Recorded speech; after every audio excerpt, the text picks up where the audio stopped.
2024 ইংরেজি তারিখ বিলিনিয়া থানায় একটা খবর আসে যে শিবপুর সঞ্জীব নাগের বাড়ি থেকে 4টে গরু মানে চুরি হয়ে গেছে।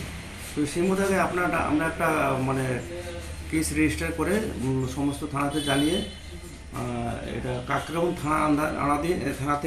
থানাধীন থেকে আমরা 4টে গরু একটা ইকো গাড়ি সাধারণ ইকো গাড়ি আমরা সিজ করি, কিন্তু ড্রাইভার পলাতক ছিল।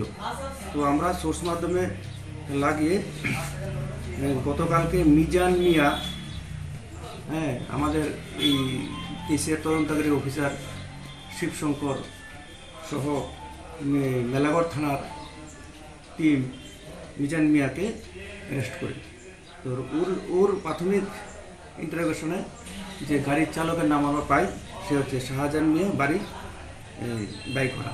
তাকেও আমরা বাইকড়া থানার সাথে আমাদের তদন্তকারী অফিসার শিবশঙ্কর বাইকড়া থানার পুলিশের সাথে যৌথ উদ্যোগে সেটাকে অ্যারেস্ট করা হয়, নিয়ে আসে এবং আজকে তাদের আমরা মাননীয় আদালতে পেশ করিব।